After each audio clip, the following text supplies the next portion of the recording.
welcome back to the Pullze Check podcast. Today, we got a couple... Wait, Dandro, are you recurring guest? Did I have you on once? We watched scrims that one time before World Series Warzone, and that was it. Okay, but you weren't on a podcast? Are you sure? I'm 100% certain, my guy. Well, we got one new guest, and as you know, recurring guest Skullface last week. Dandro, go ahead, because apparently this is your first time on the pod. Dandro, go ahead, introduce yourself. What do you do? Talk to us, man, for those of them who don't know you. Okay, if you don't know me, that means you haven't been watching anything in competitive Warzone. That makes me a little sad. My name's Dandro. Basically been casting Warzone forever. You might have seen me on the World Series of Warzone. Being I think my technical title was like NA analyst, but like super nerd. So basically just all around here. All of the Warzone total frenzies that you've been seeing, like everybody competing for the last, like, I don't know, 8 weeks. I think we're almost at this point, like so long. Like I've been the main caster for all of those. So I'm glad to be here finally and ready to talk shop. Love it, man. Love it, bro. I mean, boys, all right, let's talk about it. Let's get straight into it, man. Today was a tournament. Today was a practice tournament, right? We've seen, they announced last week 5 different tournaments that are going to be happening for $50,000 pretty much. And because of that, a lot of people want to get practice in with their teams, understandably so. And so there's been a bunch of practice tournaments. There's been Thursday, Friday, Saturday, literally a tournament almost every day today. Going over pretty much just preparing for tomorrow. And so I want to talk about format for tomorrow, everything, bans, protects. I want to talk about everything competitive Warzone today, and I want to get y'all's opinion. Skull, talk to me, man. You played today, so did you, Ebatez. Skull, what do you think about the tournament today? How did you like it, format-wise, everything just in general? What did you think about it? Just from spectating, it looked pretty good. The tournament. Yeah. Okay. Nah, but I would say, I don't know, a couple games, even the first game, I was surprised first game on, there were only 4 teams left in the zone, but I think it wasn't that good of a zone. But yeah, 120 points I think is very good. Like, yeah, we had 7-8 games maybe today. Kind of felt too little long, but not really. Really? Okay, okay. As a competitor, okay. Yeah. Really, I honestly. But the thing is, I was on like two hours before though, so that's probably why. Like I didn't hop on right away, like so I was on streaming, so that's probably why. Okay, I actually I the complete opposite, and again, I'll ask everybody what y'all think. But I thought this tournament went by so fast. It was literally 4 hours, a 4-hour tournament, which is kind of.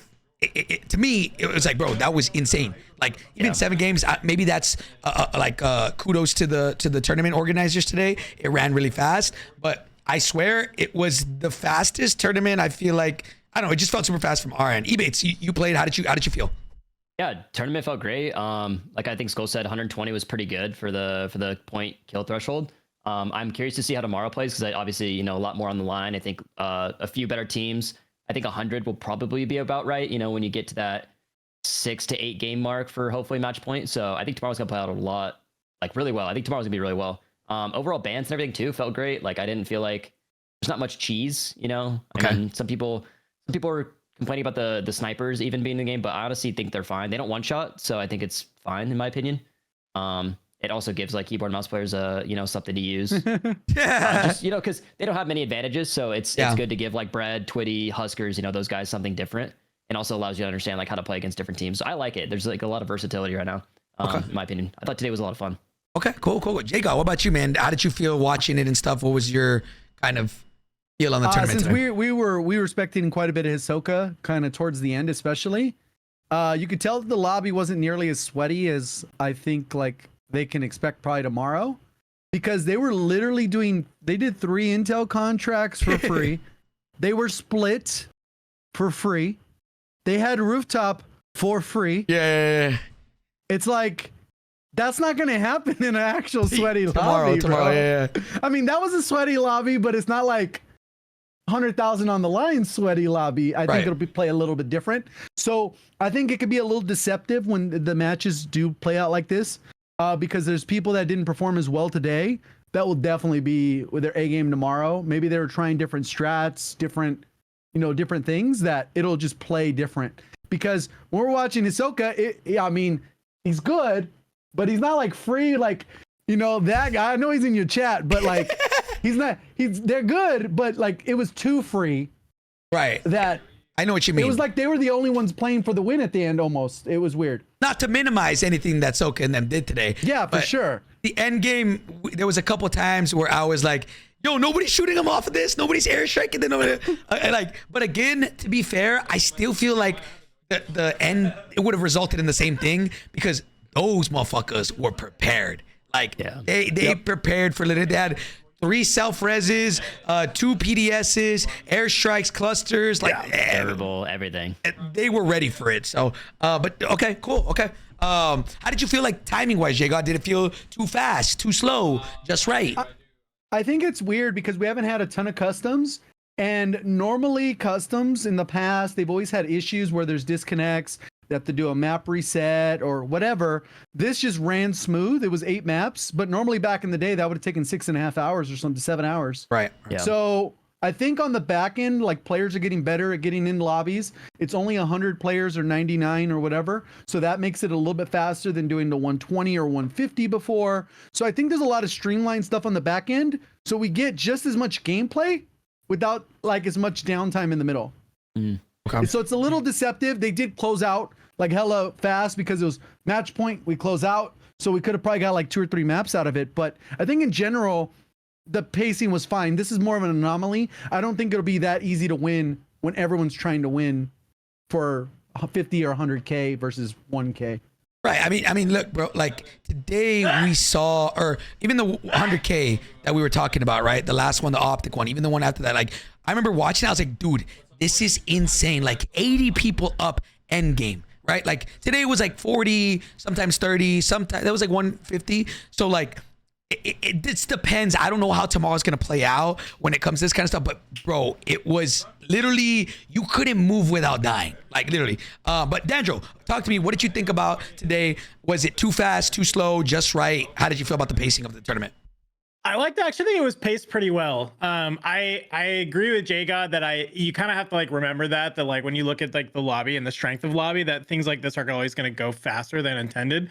But to be fair, I think tomorrow will get dragged out. The one thing I actually caught myself was like in that last game where Soka and them were playing, and even with Brax's team too, like knowing they were both on match point was like insane. Like I actually, for the first time in like a long time for a Warzone tournament, was like, wait, holy shit. They're like, I am locked, right? Yeah. Whereas like sometimes I just feel like with like the 6-game format, I mean, we even saw like World Series of Warzone last year where it's like, we're going into 6th game and it's like, wow, this team literally has to die off rip and this team has to get 80 kills and win in order to like have an upset. And it's like so lame. So I love the fact that we're able to like actually have some real like weight to tournaments now. I loved it. It was super sick. Okay. All right. Now, I guess here is what I wish, like, any competitors watching this, join the Discord, the competitive Pullze Check Discord that we have, because I want to ask you guys' opinion. Braxton, if anybody's in the chat, what do you guys think about the? It sucks because we didn't really get to see it today. But I guess Skull, I'll ask you, what did you think about the match point rule for today? Today's rule set, not 1-to-1, but correlates pretty evenly to tomorrow's tournament, right? What did you think about that match point rule? About after a team gets match point, we didn't get to see it today. Because fucking Soka just won everything. Is -5 after every game. So if Soka's team didn't win, the next game would have been 115 point threshold. If nobody won in that one, it would be 110, and it just keeps going down. Okay, I actually kind of like that. Okay, talk to me. So that's tomorrow. I didn't even know that was thing for tomorrow. Okay. I usually find out an hour before the tournament. Okay. Just going back to the optic tournament, the 75K. I remember when we hit match point first, and like today wasn't that like when we hit match point, everyone's just playing for the win. Like it's like it was so hard to get the dub, and I think Tommy them, I think their first game point on match point they won, I believe. Yeah, I'm not too sure, but I feel like tomorrow is just you're gonna see those 40, 50 player end zones, and it's gonna be so hectic. So do you think that it would I personally, so this is my take. I know Jake and I were kind of talking about it at the beginning of the stream, and I personally think that I don't like the whole, to me, it kind of feels, and let me know if I'm wrong, I kind of feel like it's participation trophy or like, oh, like the first place team had to earn 120 points. Now, the other teams didn't have to earn 120. They can drop down to 115, to 110, or even 105. Like, yeah, I would say chalk that. But you don't like it? I don't think Skull. I would say chalk that. I don't think. No, I understand now. Okay. Yeah, I understand now. Okay, now you do. So yeah, I would say chalk that because people are gonna play for the win no matter what. No matter what. And I it's don't think I like understood it. I was gonna say. I was like, if you're gonna win, like yeah, I would say chalk that. Just having a team getting 120 threshold, then say they lose 3 games because everyone's playing for the dub, and it's 110 or 105. Yeah, that would be one. Yeah, 105. That's just like you could. So a team with 105 points can have a chalk game, and they can win. Then it's like, oh shit, like next game we have match point. Like we should play for the dub now. So like, yeah, I don't like that. Okay. Yeah, I was like texting that. Hector. Yeah, like backing off that, I was texting you, Hector, earlier today about like if a team was like, because there's been a lot of times, even today, Gary and them were at 118 and the threshold was 120. Right. If that was the case tomorrow, they could be like, oh, we're in. Like, you know what I mean? It's not like, oh, we have to get 7 points this game to get to the match point threshold. You're like, technically, you're like, oh, we only have to get 2 because if they don't win, then we already get the -5. It's like, you're just being rewarded for no reason. It's like free points on the board, which I think is stupid. So I hope that's changed or voted on for tomorrow, but yeah, you know, we'll play whatever, but it doesn't make sense to me to do the minus. That doesn't make any sense. I think the biggest thing that I wanted to say was like, I don't want it to illegitimize people winning tomorrow. Right. Like, right. The last thing you want is for somebody to come in and like be like, yo, like I qualled or I got match point because of the -5 and it hit 110 or 105 and I win. Like, you know for a fact Soka, Diaz, all of them are gonna be like, nah, bro, like that's a Mickey Mouse win. You didn't win that shit. Like you didn't earn it. You know? Right. Well, I also feel like it doesn't reward like playing good early. Right. Yeah. Like that's the other thing is that like if you are one of these teams who's like you have a consistent 4 games and you're about to put the lobby on match point, it's like get better, right? It's like you should be rewarded for that rather than it like, oh, now it keeps going on and on and on. And now, oh, this random team that had like 3 games that sucked now is able to come in and like also potentially be able to take the tournament, you know? Yeah, true. You should be rewarded for having those good early games and getting ahead. Like Skull and them, I mean, you know, in the 100K Optic, they were match point for like 3 games, you know? And like, obviously they would be punished for being there so early, which doesn't make any sense to me. It's like they're almost getting punished for doing good early. Doesn't make sense. Yeah. So Yeah, we go ahead, actually JGOD, I was debated gonna this say. a little bit only because like I thought that the big scheme of things, it ends up not mattering. Like for the most part, it just doesn't matter. I went back and looked at the Optic one specifically, and literally there would have been no difference in that. If it was 120 first, then Joe hits that, and then basically the points go down. There would have only been one game, which was like game 7 of that, where Biffle was like 118. The placement would have dropped down to 115, and then his team would have qualified. But it was one team, and in the next game, it wouldn't have mattered because everyone would have gotten enough points to get over that threshold of 100. So it wouldn't have mattered in the big scheme of things. But we need more sample size. Like on paper and in theory, it's like, oh, that sounds terrible, which I agree. But the problem is that in practice, it really wouldn't matter. Yeah. Even though it does. So it's like, why change it, if anything, right? Why not just leave it at 100 or whatever? 120 or whatever. I mean, I personally liked 120. I think this could be like Activision's loophole to get around the Apex rule. I will say for tomorrow, and I'm like, I have to very specifically only ever say Warzone match point. It is Warzone match point and Warzone match point only. Yeah, chat. Tomorrow, just so everybody knows, tomorrow is not match point. It's Warzone match point. Just so y'all read between the lines, chat. You know what I'm saying? So I think that they're kind of forced their hand at that. But in the biggest scheme of things, I don't think it matters. I think regardless of the format, the teams that are supposed to win will win. I mean, yeah, bro. Yesterday was. I mean, right now, earlier was literally. They were just playing out of their mind. Even if there was match point in World Series Warzone, Diaz and them would have won. I mean, okay, now let's talk about multiplier versus placement points. Does that matter? For the last year, we've had multipliers, right? Now, tomorrow, we're going to have placement points.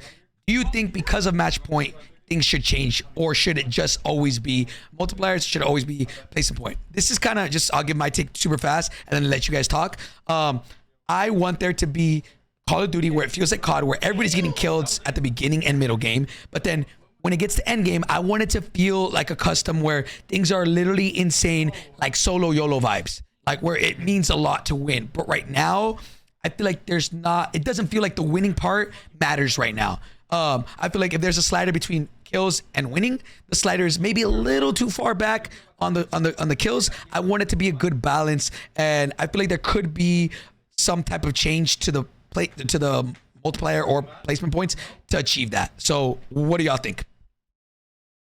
I think the point system is exactly what you want if you want that kind of play style instead of multiplayer. Because that the New York Subliner tournament, getting that win was huge. I knew it was going to be big, but playing in the tournament, seeing a team win, it's like, holy. Because Intex and them in our qualifier from Midwest, they won 2 games, and it's like, okay, they're first. Dang, yeah. We have to win. Like, we have to win to pass them. Okay. So, and like, it's a battle royale, and main objective is to win. So I just think we don't have enough point system tournaments to like get the real feel of it. Okay. So tomorrow's tournament, it is placement points, right? Yeah. Is there a way to achieve that with placement instead of that? Like instead of multipliers? Like, is there a way to achieve that goal of having the win feel like a lot without having to change it from changing it from multipliers to placement points? You know what I'm saying? Yeah. I think changing placement points would make the win feel more like a win. Okay. 100%. Now, do you guys have? I have the one for tomorrow. Or let me see. Or Ebatez, talk to me, man. Do you think? What would you like to see for the multipliers tomorrow? Because we tried the 25 one, and I didn't really like it. I didn't like the 25. It felt kind of insane. Talk to me. What do you think?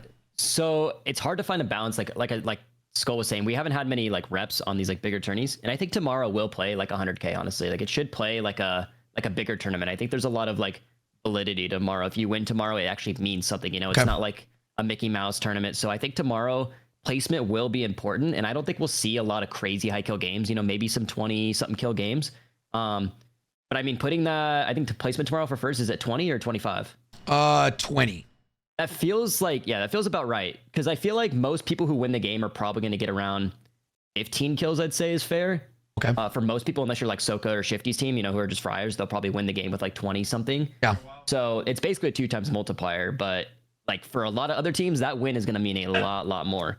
So I think it'll be good. I think the placement points is good. And you can't do a multiplier because then people are just going to go for high kills, and it doesn't matter if you get kills in the first circle or in the 6th circle. That kill still means the same amount of points. Yeah. Whereas, for the multiplier, whereas like for placement, you have to get the placement. Like, I don't know. It's a weird thing, but you could literally win the game with 5 kills and get a 25-point game. That's a good game, Yeah, Whereas, 12 and a half and a win, basically. Yeah. Right. So yeah, I think the placement points are probably the only way to do the match point format right. It's just a matter of getting reps in these bigger tournaments or these invite tournaments that have some validity or mean something. Yeah. To where we can really find out like where the sweet spot is. So here, I'm going to show you guys real quick, or I'm not going to show it, but I'm going to tell you guys the placement points. I wish I had like a better way to show you guys. But it's eliminations for tomorrow is 1 point per elim, obviously, and then placement points. First is 20 points. Second is 15. Third is 10. Fourth is 8 points, sorry. Fifth is 7 points. Now 6th through 10th, 5 points. 11th through 15th, 3 points. 16th through 20th, 2 points. 21st through 33rd, none. So I guess it ends at 20th, top 20. So one thing I don't like about the current format right now that we're using, the multipliers, which we are the ones who made it. And I think now in testing, the one thing I didn't like about it was I feel like I don't think you should get points, in my opinion, for like 21st through 33rd, or I think it's like 24th up. I think like being tight on top 15 should be kind of where the cutoff is. But what do you guys think about that? Again, I wish I had a better way to show this to you guys so you guys can kind of see it a little bit better. Well, I think it's definitely something that they just got to continue to adjust over time. We haven't had enough reps to know kind of like what the average kills are going to be in a extremely stacked lobby. Like Ebatez said, they would probably get like 15, 20 kills. And then you add that together versus another team might get 5 and they get the win. And it still needs to be a viable strat. So there's people that are extremely talented, whether it's like an OP marked where we would say they'd probably play for a win in their team and they could probably get placement, but then their team will have 7 kills or 8 kills combined. They have just as equal opportunity to compete in that format than to get outslayed by right. Well, we keep saying Hisoka, but Hisoka, because they just happen to get. Because that's the problem with the World Series of Warzone, the first iteration. Oh, dude, don't even remember. It was like, don't even remind me, bro. Don't even remind me, bro. Version of that where it was like, oh, they got 15th, they're good. Yeah. It was like from 2nd through 15th. Trash. Don't even remind me, bro. I'm checked. So that's an extreme of like the terrible scenario. Obviously, we've improved both of the formats since then, I think, as like a community or a collective of tournament organizers. Hector, primarily leading the charge on that. And I'm just like, but no. But I think it just needs more reps so we know that if the win should be 15, 20, or 25, or if that's too much or too little. Okay, so yeah, go ahead. I think that the one thing I'm like, I'm totally on board with that. The one thing I want to make sure that we like avoid, because like I've worked tier 2 Apex, and there are teams that qual in tier 2 Apex off of just like 2 kills and a win. Wow. And like they're like qualifying for shit.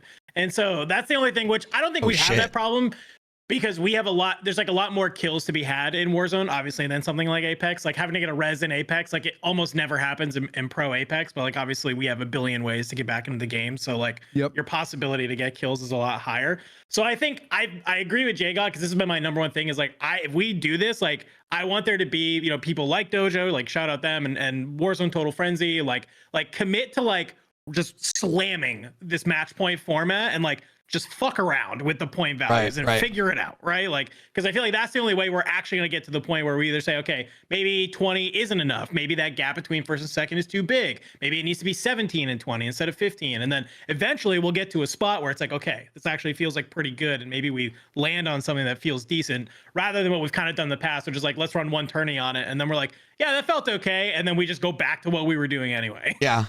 Okay. I mean, look, man, I think tomorrow we'll be able to see. I really want to either have a short podcast after or whatever. I want to see what everybody thinks about tomorrow and the way it works out, because I actually really enjoyed it. You got to think about it from a casual's perspective, right? I understand. Obviously, we want to make this competitive. Like, we're trying to make Warzone as competitive as possible. But at the end of the day, what's most important is viewership and making things casual friendly for the audience to watch. If there's no viewers, there's no competitive Warzone. So when it comes to, like, let's say watching somebody, right, or a team compete, they got first. Okay, tomorrow 20 points. They get 20 points. That's what they got. Second, 15. Like, as opposed to, let's say, like, oh, they got 33 kills. Plus they got 5th. What's 33 times 1.7? Somebody get their calculator, do the math. Yeah, it's way simpler for sure. From a casual's perspective, it's a little bit harder to kind of keep up with all that. And then, I mean, any little inconvenience, people will click off and like, I don't want to watch that. Like, I get it. Like, trust me, I understand. Like, Apex can be a little too much for me sometimes. And I don't know a lot about it. So I'm trying to think about it like that, right? So, I mean, again, tomorrow I would like to hear everybody's point of views and see what exactly y'all think about the format for tomorrow or after it plays out and see how it goes. But I kind of want to get into the bans, boys, before I show you guys anything, right? Skull, Ebatez, you guys are playing tomorrow, right? Both of y'all? Ebatez, you too? Yeah. Okay. Yep. What do you guys want to see banned? Skull, you can go first if you want. Of course, flares, cluster mines. I honestly, everything the Pullze Check rules, I pretty much like. Add one-shot snipers back so bread can pop off, and that's pretty much it. Yeah, add one-shot snipers. Okay. Okay. I think the only things I really want to see banned, I feel like it's different. Like, we did that Pullze Check stuff like maybe a couple months ago, a few months ago. Yes. Yeah, there's like way less stuff that I think they should get banned. Like, I think it's gulag tokens, flares, free to play packs, one-shot snipers, thermals, cluster mines, and there's like one more thing that I'm forgetting. Bird's eye. I have it up here. Yeah. Those are the 5 things that I think should not be in. Okay. But other than that, like everything else, I think should play. So let me kind of I guess I feel like my opinion has changed maybe not drastically, but from the beginning of Warzone, right? At the beginning of Warzone, there was so much stuff that was like fucked up, and there was no balance, and there was so many things that I was like, yo, like this just doesn't, this is broken, right? For example, portable radars everywhere, like we got them out, right? And so now, let's say we're 5 months in, right? And my opinion has changed as to what should be banned. I think that tournament where everything was allowed kind of opened my eyes a little bit. I'm not gonna say nothing should be banned, but I think I'm kind of on the fence now. And I maybe you guys might not, my competitors might not like it, but I think we should try as much as possible to not ban as many things as we do. Right. Yeah, so I agree 100%. I think just for the casual audience, we should try to include, if there's things that need to be banned, 100%. Right. So for example, I'm going to bring up the Pullze rules right now. My opinion, I'm sorry, Skull, one-shot snipers should stay banned. Birds. Here's I'll add something to that too. I think it's fine to have one-shot snipers if and only if there's ARs that literally have no recoil, like the SVA. If there was multiple options like that, you can counter snipe with a gun that, like, you should, like with the SVA, people could shoot 150 meters without missing a bullet. Like, how? Yeah. No. Brett was using it, and he's like, that SVA is literally like a sniper. So. Okay. So I think that's where the difference is in Warzone 1 and Warzone 2 even, where it eventually got banned in the World Series of Warzone, but that's because they banned it in ranked. So that's why everyone uses Signal. But the Gorenko and whatever, we had literally 0 recoil guns, 0 visual shake, 14 meter velocity or whatever, like meters per second velocity. Yeah. So you could literally counter sniper with a rifle. So the problem with the Warzone 3 is we don't have guns like that. They have like 800 bullet velocity. So that's why I think the snipers, they can just snipe without fear, because they know that if somebody's going to shoot them, they're not going to be able to kill them with anything but a sniper. And that's more the problem with the balancing, I think, which I think in the current state, one-shot sniping sucks because it's too powerful. But if you had 4 guns that could literally laser, like the SVA, and actually kill decent, then you wouldn't have that problem. You would be flinching people. They would just switch over to that. The reliability, consistency of using a long-range rifle would just be superior to a sniper, even in someone like Breadman's hands. It would probably be still the better way to go. I mean, even then, but that's just an aside for like an argument part of it. Yeah, I even back in the World Series of Warzone, man, I feel like you didn't see that many snipers. Like, most people were rocking ARs for the most part, and I mean, was there crazy flinch back in the day? I mean, I think that's, I mean, that was a question, JGOD, that's brought up a lot in chat. Like, why is there not that much snipers used? Or why is there more snipers used now? Why are they so OP? But I think you hit it right on the nail with bullet velocity. And I didn't even really just explain the whole thing. Like, you got 50% more bullet velocity. Yeah. Like, so basically almost hit scan on the guns compared to now. Well, let's go. The Car 98 in Verdansk was insane. Like, I pretty much used it every custom. Quick scope is insane. And like no one complained about it back then, I feel like. Because you could counter it with a growl, I think, and shoot 200 meters with a growl. You could do it. Anyone could. Like, literally anyone could. I guess that makes sense of why. Player, like, you could counter snipe anyone. This one, go sit up there, Brad. You know, they can't even do nothing to you. They have to use a precision, a cluster, damage you while you're jumping off or something. Like, they are kind of OP. 3 selves? You got 3 selves? What are you going to do? It's totally different. I mean, look, that's a backpack issue.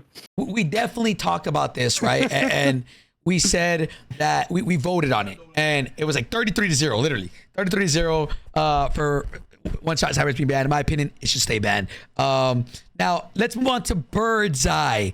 This is a big kind of. I see Sage arguing with everybody in the chat. What do you guys think about Bird's Eye? Here's my take.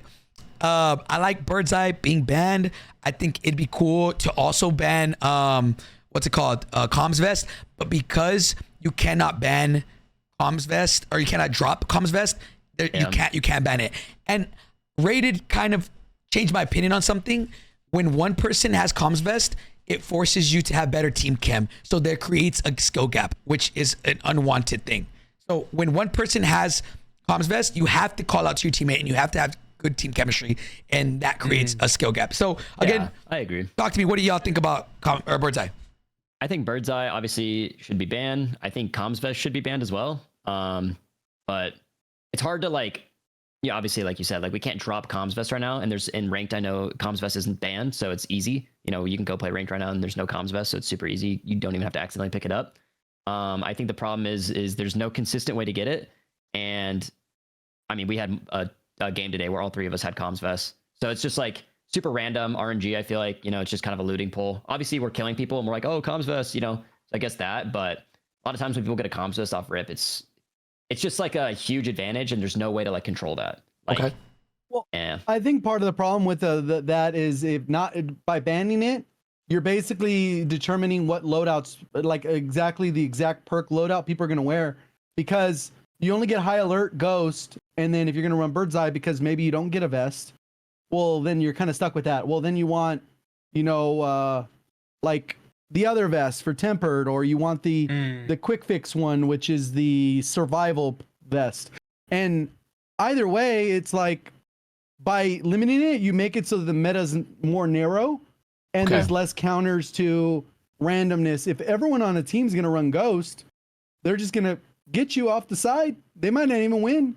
The problem is with Bird's Eye too is like, I mean, Jay got to kind of, I don't know if are you saying you do like Bird's Eye? You don't like Bird's Eye? He's I giving think both it's fine sides. to leave it. Yeah. Okay. No, yeah, I think so it's the fine to problem- leave it because The problem with saying leaving it is that, let me like, there's no counter to Bird's Eye. Like you can't, there's no way around it. If you use Ghost, a Stealth Vest, whatever, Bird's Eye still works. Like that's the problem is like World Series, like we saw 99% of the players were using Bird's Eye. So like kind of what you're saying is like it kind of narrows it. When you allow Bird's Eye, only people are going to run Bird's Eye. It's the same thing, except, and it's just way worse because now you pop a UAV, you have all the info in front of you. But that's what I was going to ask. What out of these two, whether banning Bird's Eye and comms vest, whatever the case, what will introduce more variety in playstyle or / perks? Would it be taking it off completely or leaving them in? Yeah, no, you take it out completely because if you don't take out Bird's Eye, then everyone's just going to run Bird's Eye. It's just, that's a one perk. If you're not running Bird's Eye, you're an idiot. Like, So then- simply put. well, not really, because only one person needs to run it, like they were talking about the comms. Not true, because I mean, Skull, like, let me ask you, like, if Bird's Eye was allowed, would all three of you guys run Bird's Eye? Or maybe one runs High Alert and then two run Bird's Eye? 100%, Brent. All Bird's Eye. Yeah. Bird's Eye. Yeah. Because it's that, okay. Because there It's is no. You probably, There's no counter. There's all, no all you, counter. yeah, all you need is 6K, pop a UAV. You're And also, set. the thing is, like, let me, like, talk about playstyle real quick. Like, now that we know when UAVs are up too, like, you get that little red box. Like, I know for sure, like, in Warzone 2, when somebody would pop a UAV, you'd hear enemy UAV, I would look at the timer, I'd say, yo, boys, it's 2 minutes and 30 seconds. At 2 minutes, we can move.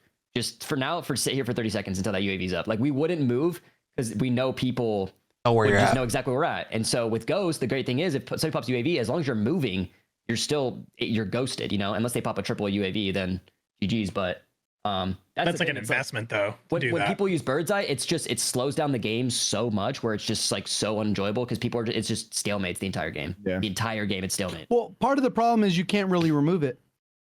Well, Rank doesn't have Bird's Eye and it doesn't have Comms Vest. But right now, yeah, the only thing we have to deal with really is Comms Vest. But that's like so like, you know, it's just the best we got. You know, obviously the goal is to get rid of Comms Vest completely because then that way, like, you know, we don't have to pick it up accidentally or be able to drop Vest. That'd be sick. That would fix it for temporarily until Rank comes out. But for right now, yeah, I think just allowing Comms Vest is the only fix. It's the best thing we can do right now. Okay. I mean, Dandro, what do you think?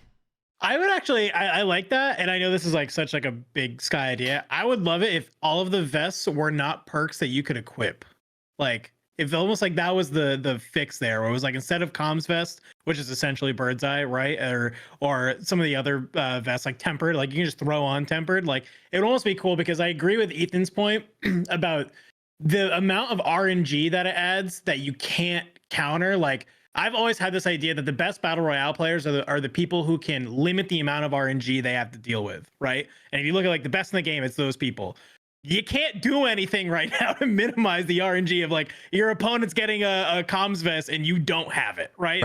There's just nothing you can do against that. So I don't know if there's a way that like Ghost should actually, like, to me, Ghost should be the counter to Birdseye. Like at the end of the day, that should be how that works. So I don't know why it doesn't. It's the opposite though. The Birdseye is the counter to Ghost. That's okay. That's true. That's true. Yeah. I don't know. I think for now, I mean, if we've pretty much limited it down to the amount of things that like you have to worry about picking up. And I know that's like with a lot of these things that we're always worried about, like, oh, I have to look at ground loot all the time and make sure I don't grab something. I think the vests are the one thing that I'm like pretty okay with us like hardcore banning, even though we can't pick them up, just because it's like it's easy to know if you're gonna pick one up or not, I think. So do you think like, okay, that's the biggest thing is like, okay, if we ban comms vest, imagine somebody accidentally picking up the vest. Like, how do they drop it? Like, they got to just hope they find something on the, like, you hope you find another one and then you can swap it. You can't ban it for right now until we're able to drop vests. You can't ban it. So I think Birdseye, at least for now, if like we saw what it was like, everybody was rocking Birdseye. You're right. It kind of sucks that right now everybody's rocking Ghost. I really never see anybody rocking High Alert. Yeah, I agree too, because people are using High Alert or aren't using High Alert too, because a lot of people are using Cold Blooded. Oh, yeah. So which is I think good though. Like you'll see a game of cat and mouse, like, because people are like, oh, no one's using High Alert anymore. I'm gonna go switch to like Quick Fix or Tempered or whatever, or what's like the perk for it? I think Tempered or Quick Fix. I don't know. You'll see a game of cat and mouse. Like people will go back and forth depending on what it'll open up a little bit more. Well, and we also don't see people doing the hot swap perks as much anymore. Right, I thought they would like either. I like rarely see it, like ever. Yeah, I feel like World Series, like that was like a whole almost meta where people were doing that, where it's like you were hot swapping perks, the perk packages constantly. Now nobody does that now. You can stow them that was still, really right? interesting. Yeah, you can stow them. You can stow. So I feel like I never see anybody doing that anymore. Yeah, I don't think it's that important. I think like you'd rather carry two smokes. Yeah, I don't think I saw anybody, unless Skull, correct me if I'm wrong. I didn't see anybody hot swapping really. Unless it was like not today, an open slot, or not this year, or like even in World Series, I didn't even see that. Really, I feel like watching it. I feel like I saw a lot of. There's people. A couple people. I think a lot of the Europeans were. But yeah. Okay. Well, I mean, all right, Birdseye. Let's say leave it at that, right? Because it is banned in ranked. So if it's banned in ranked, then it should be banned everywhere else. Now launchers, again, I believe our launchers banned in ranked. They're weak as fuck. No, I don't think launchers are I don't think you should just keep them. Yeah, keep those. I would probably take this out, right? Cluster mines. What's like? Okay, there's two sides to this, right? And I fucking hate cluster mines, right? Hate them. They're awful. I hate them. That you can't hear them. They're ass. But even if you see them, shoot them, they still blow you up. Yep. It's like, what the freak, bro? They're so annoying.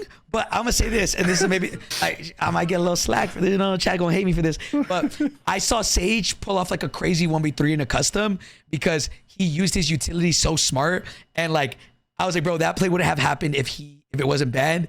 But like, it's cheese, but it made for such a great viewing experience for me at the time, right? And because the way he played it, right? But hey, the whole point of this is let's talk about it, right? But that's also like a one-off, right? Like for that one clip, there was 9 other BS clips, or probably like 30 other BS clips where somebody literally just walks, couldn't see it, couldn't hear it, insta down.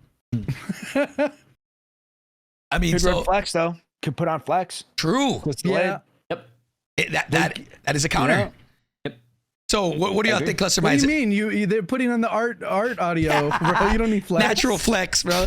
Nah, I know the delay is over. Like the delay is so good on flex. Yeah, I love it. I love it. The reason like prox mines aren't banned because it's like there's flex obviously and stuff, and like you can counter it. Just the problem I have with cluster mines is they're supposed to make a noise, but they don't. So like that's where I draw the line where I'm like they're not working as intended. I feel like, and I think the devs know that too, because otherwise it would probably be in ranked if it wasn't. Like it's also not working as intended. Yeah. So that's the problem I'm having. Like, I think prox mines are a go because it's like, if you want to counter prox mines, if it comes to issue, use flex, which is like what we were talking about earlier. It's like a game of cat and mouse. Like, you probably go back and forth between perks, but I think the problem with cluster mines is like they don't work intentionally or like as they're intended. So yeah. Okay, I would ban them too, right? I think ban and rank, ban them. Now, breacher drones. I think, my opinion, they are ratty, but leave them. My opinion. Yeah, they were nerfed. I think when we did this, they were one shot. So they were like broken, and then they nerfed them. So this is one of those things where, in my opinion, I think like yes, they're whack and they're annoying, but it's like, I know they're annoying, but let's like, if we're trying to minimize how much stuff we actually ban, you know? And to be fair, I don't think a lot of people use these over like a regular frag, a Semtex, Right. or even a C4 now. C4s now are pretty crazy. Yeah. Okay, so Like, we'll yeah. take that off. So launchers and pretty sure drones would be removed from this. What about bomb drones? I saw some crazy clips today, but again, I feel okay. Again, I'm a little bit on the edge of not banning that many things. You literally have to immobilize one of your players to do this. You can easily get third partied. I think you keep them. I would. Thoughts? Go ahead. Before I say anything, what do you? I know it's jeez. I Go ahead. think you keep Skull, them talk to me. Okay, Yeah, that's cool. If I never use bomb drones, and if someone's using a bomb drone, I'm just rushing it. Like, it's like I know you're like in the drone. Just, like I don't understand why I would someone would say use a it would bomb be drone at fine. all.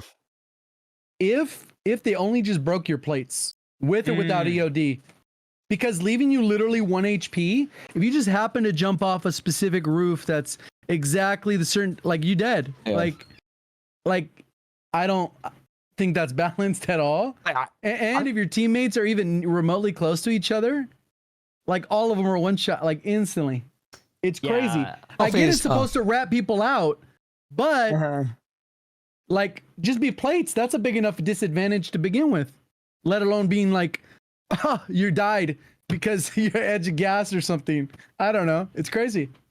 Oh, what were you gonna say? You were gonna say something else? Yeah, Skull, go ahead.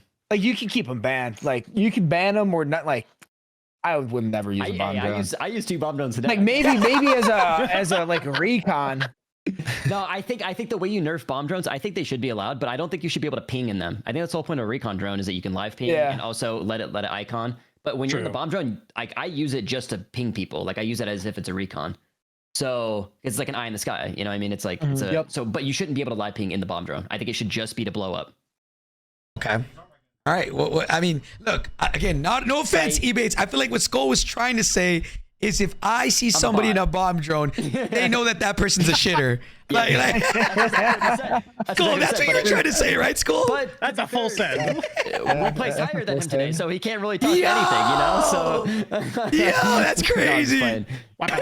Yo, his face went so straight so quick. No, I'm just playing. But no, I don't think they're like broken enough. Like if they one-shotted, then you could just ban them. But I think the way they nerf them is do what JGOD said, either just take away the plates and also make it where you can't live ping. Okay. All right. Dandro, JGOD, what do y'all think about like should they be banned? Should they not? Oh, keep them banned. In my opinion, I think they're a hell of annoying because you have to modify how your play is, even if they don't blow them up. Because all right, I gotta close the door. All right, I'm not near a door. They're gonna go through a window. I gotta go up this. Like, you gotta play like an idiot with them. And they're not like one shot. Okay. No Linus. I don't know. I think they're annoying as hell. Okay. Dandro, what about you? Yeah, I think they're really annoying, but I think for me, I think like end game, they just like, I don't know, there's just like so much value in using a bomb drone. Like realistically, like in an end game scenario where like Ethan said, you're either using it just to get info or you get info. You have a team that's like holding a roof. They're holding like just like this ratty little building, and it's like, oh, I have a bomb drone. You don't. You're all on top of each other. Like GG, I just wiped you with like nothing, and you couldn't do anything against it. So it causes I'm kind of okay with it, even though like to Skull's point though, like I do get it because like man, you're gonna know that thing's coming from a mile away, and it's so easy to shoot them down. But it's those times where there's like 8 teams. I'm just thinking back, like anytime there's a building and there's 8 teams on top of each other, it's just one of those teams using a bomb drone that then just like completely chalks everyone else that's in that building. I still never even experienced a bomb drone like at me in custom yet. So we were watching. I think 2 different people got hit while we were watching. And then I never ran into that problem at all. Yeah, I went into somebody today. I'm like, I'm just gonna crack them. Like, just like, not even like. So there's 5 of us, and I want us to do a little vote, and we'll see. You know, again, I now doing watch parties and all that stuff. Like, I definitely see both sides because I competed, but now I'm also like watching as a viewer. What's quote unquote, I'm not gonna say bomb drones are exciting, but it is a utility to be used, right? And it is cool to be able to see a variety of things. And I think I'm gonna stick to my guns here and say like I want to try to reduce the amount of stuff that's being banned unless it's absolutely fucking broken and needs to be banned. But if it's annoying, that's a different story, right? So, agree. for me, I'm gonna say keep bomb drones in. I know that might be crazy to some people. I understand, I get it, but I'm trying to just not ban as many things unless it's literally overpowered as fuck. This is just annoying, you know. But Skullface, what about you? Yeah, keep them. I don't think they're that overpowered at all. Okay. Yeah, I think He's like, I've never ran into one, so Yeah, so I'm Exactly. like, so He's got like a team wipe tomorrow. no, why? and Yeah, be like, tomorrow. yeah, they're tomorrow, gonna use two fuck, of them dude. full on wipe. Hey, if anybody's Fucking watching hell. Skull tomorrow and he dies with bomb drone, please clip it, bro. We gotta please. clip it for sure, for sure. He's like, I'm bomb at it. drones. I'm in my stream if that happens. Not it. What about you, Dandro? What about Knock you? on wood. You know, more and more, I kind of think about like I try want to keep things like as much as I just said that. I think I also want to just try and keep things like 1-to-1 as ranked as Yeah. possible. Yeah. Just from my biggest thing was like World Series of Warzone. We know Will be what the ranked. rule set's going to be like. So the closest we can get to that means all of the reps that we get before then are more worthwhile. Yeah. So I say if they're allowed in ranked, keep them in. If they ever get banned in ranked, take them out. Okay, I like that. I like that. So keep it. All right, JGOD, what about you? You said ban, right? I would ban them, but like obviously, I mean, it doesn't matter either way. I'm watching. I'm not playing ranked. I'm good. Like, And Ebatez, ban? I think you just keep him. Keep 'em? It kind But of also- causes like some chaos too late game. Like today I used it in like the 6th circle or something, and I flew it at a team, and like they're freaking out. You know, like everyone's like so focused on the bomb drone, which I think would be good for a viewer's perspective. Like. I also Agreed. think, like I said, that they're fine to keep, but they should definitely be dialed down in terms of how much damage they deal. Yeah, I agree. Also, Yeah. it'd be nice if you couldn't live ping with it. I think that's what the recon drones are for. Yeah. Yep. Again, I do. Are they as a competitor? Because They're then it so would have its annoying. place. Yeah. As a competitor, they're annoying as hell, and like I don't want them right competing. But I'm obviously trying to see both sides. And again, unless something's absolutely broken, then I think it should be taken out. But if it's not banned and ranked, I agree. So I would probably keep that in. Now shotguns. Are shotguns banned and ranked? No. Are you sure? What's banned and ranked? There's a couple that I think just the fire rounds are banned. Yeah, they banned rapid fire shotguns. That's right. I think all shotguns are banned and ranked. No. No, there's a few. you Like, the could pump find a shotgun's couple pump one. Yeah, it does. It's not very good unless the person only has 2 plates and you hit them with both shots. But besides that, it's such not. an KB anomaly. Broadside, No MX one's running that. Guardian, Haymaker and Riveter Yeah. are like the banned ones. But honestly, dude, Those are the full shotguns, auto ones. shotguns feel pretty balanced. Like Right in now? this game, they feel pretty balanced. Like you don't see anybody really running around shotguns. Yeah. If you have a Remember- meta gun, you're gunning them. Just so This map y'all, is yeah. Go ahead, Hector. just so y'all know, just for the audience right now, is when we made this list, there was the fucking Lockwood, whatever the hell. So, Yeah. so, Right. so just this throwing it list out is there. January. This is like old. I mean, dude, the game, like I said, the game's in a pretty good state besides the meta. Like as far as like balance, it's pretty good. Obviously, The game's pretty good. the game's a little stale right now, obviously, because we just haven't had a meta change. But like, put that aside, like the game itself is pretty balanced, which is good. So what would you say here for shotguns? Would you just let them in? Just let them go. Yeah, I think ground loot, especially like all ground loot, except for Let 'em through. one-shot snipers are good. Okay, I would say I agree. Skull. Yep, agree. Plus, Hey, I don't think any of them are particularly broken enough at the moment where you would trade off a meta HRM Yeah, for a shotgun. It just the map is so open too. Like, you would be at a disadvantage for there's sure. so many zones where you're like the shotgun's useless. Like, I mean, maybe you never know. Like somebody throws a smoke and they just get in the smoke and just do. Get like, mixy with it. Yeah. You're running tracker just for that moment. Yeah, Yeah. There's a new shotgun. There's a new shotgun Wednesday, right? Or is that? No, I think there's an aftermarket part, possibly. Okay. I think the only new gun we're getting is the bow. When you said that, I personally think conversion kits should be banned. But the only reason I'm saying that is because there's new ones every week, and I'm scared that they're gonna add one that's just so broken, and then we're like, it's too late. You know, I personally think conversion kits should be banned in ranked, but that's a different conversation. Again, I think the biggest thing when it comes to, let's say, Total Frenzy, right, is they have the capabilities of tomorrow morning, if they want, they'll make an announcement and ban something, right? Yeah. The biggest thing, obviously, World Series of Warzone's a little bit different, but if there becomes any outliers that should be banned, I think it's up to the tournament organizers to make sure that thing is banned, right? So, for example, right now, no shotguns are overpowered. Let it run. Yeah. Maybe there's a crazy shotgun that nobody knows about that just goes insanely rogue and is fucking nuts. I don't know, but for right now, I think shotguns should be allowed. I agree. Okay. All right. Everybody agrees. Okay. So right now, just so I'm double checking, launchers we remove it from the list. Breacher drone removed from the list. Bomb drone removed from the list. Shotguns removed from the list. Right. Okay. Yep. All right. Now let's talk about this one. I think it's very, very, I guess, highly debated on this one. Hot and cold. I guess, well, you know what? I was going to jump ahead, actually. Never mind. Portable radars. My opinion at the time were very broken. Now, I feel like leave them, put them back in the game. I think they're good. I agree. And the reason, too, is because now that Bird's Eye's gone, I mean, obviously, we already talked about Comms West. That's a different story. But now that Bird's Eye's gone, it's like they just work as a normal UAV. So when Bird's Eye was around and those portable radars were like insane. The range isn't even crazy or nothing like crazy. that. So I think they're fine. Put them back in the game? Yeah. I think they're fine. Okay. All right. Now, sorry. Now let me not get ahead of ourselves. So, what about this next one? Gulag tokens, redeploy packs. Most importantly, flares, right? What is everybody's thoughts on? I feel like everybody's kind of in agreement on Gulag tokens and redeploy packs, right? I think everybody wants to keep those bans. Now, what about flares? I think flares has always been the up and down one. Some people say yes, some people say no. Skull, what do you think? When we had this discussion, I don't think you were in the Discord at the time. What do you think about flares? What's your opinion on them? I would say keep them banned. Like the amount of medicine cabinets on the map is ridiculous. And if you want to look for a flare, I'm sure you could find one. Okay. So keep them out. Yeah. All right, Dandro, about you?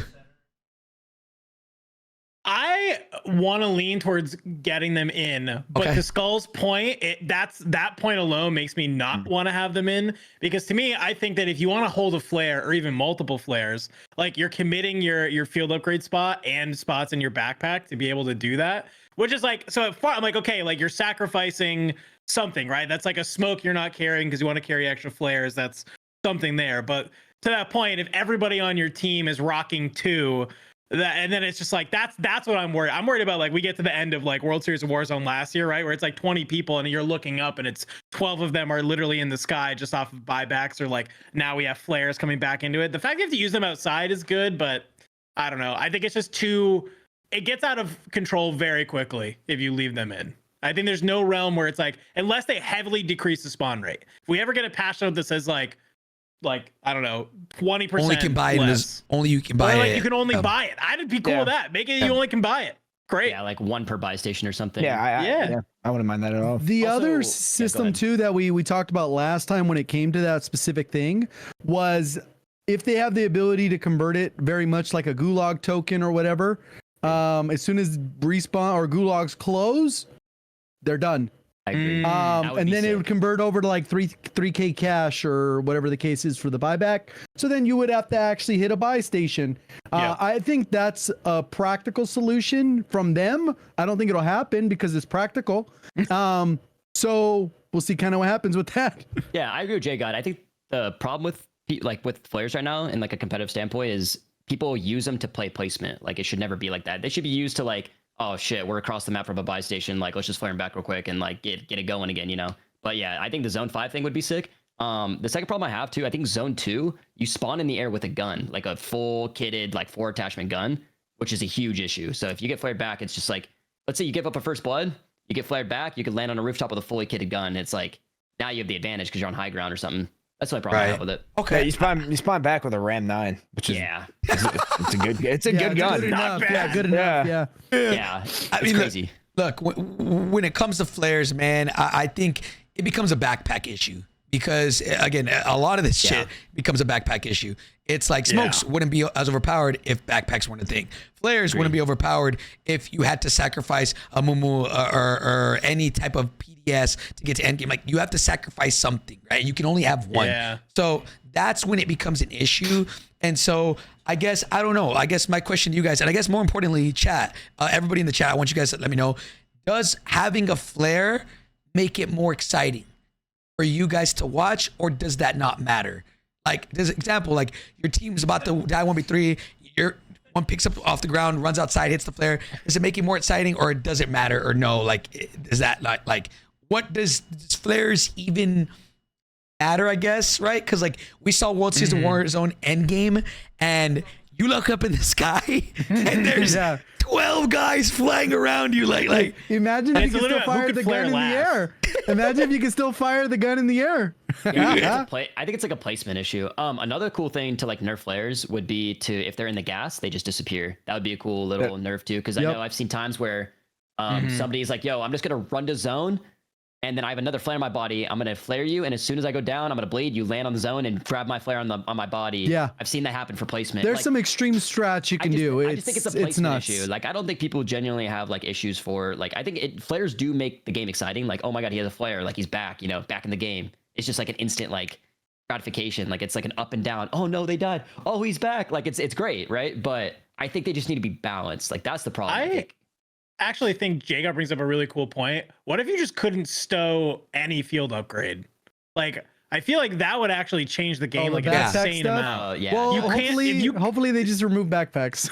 Well, yeah, but if they don't, it's like, because I'm thinking like you got people storing munis, which then like contributes to the smoke problem, and then armor plates as well. Like, that's the other thing, right? So it's like if everybody's storing an armor plate box, and you're just like, everybody has like 18 plates constantly throughout the entire game. Well, okay, well now if you can't stow flares, you can't stow munis, you can't stow like any of that stuff, then like it becomes a lot less, I feel like, then you got to hold it, right? You got to hold it on your, and then you're getting end game, and it's like, okay, well, what do we value, right? Do I want to hold armor? Do I want to hold a PDS? Do I want to hold a flare? Like, I think that at least forces players to like make a decision, right? You're like, by running this, I don't have this, and maybe it changes something. And I feel like that's actually doable at the end of the day.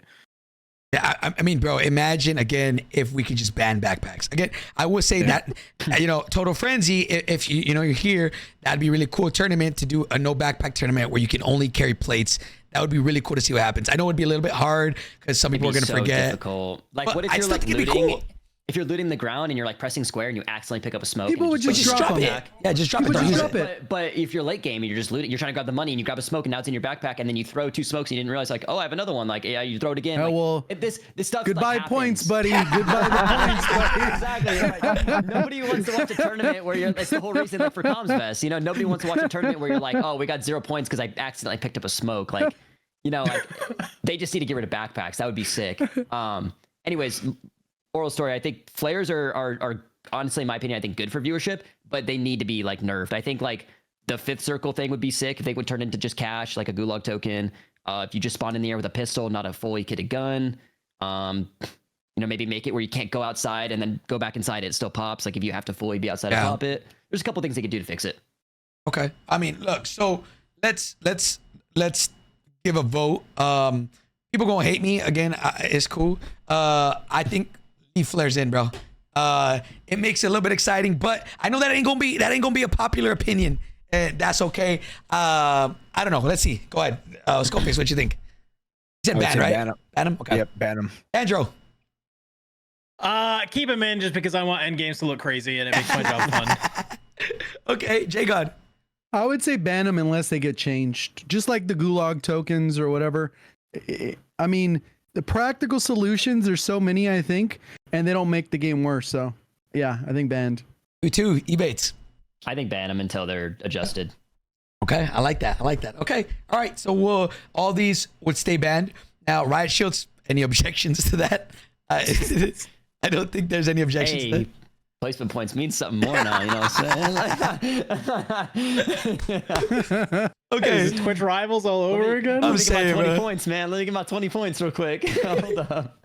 Okay, look, now this next one, marksman rifles. Again, remember, at the time, why we decided to do this was because, what is that? The baby gun? What's it called? Intervention? MTZ was so broken. Right now, not as broken.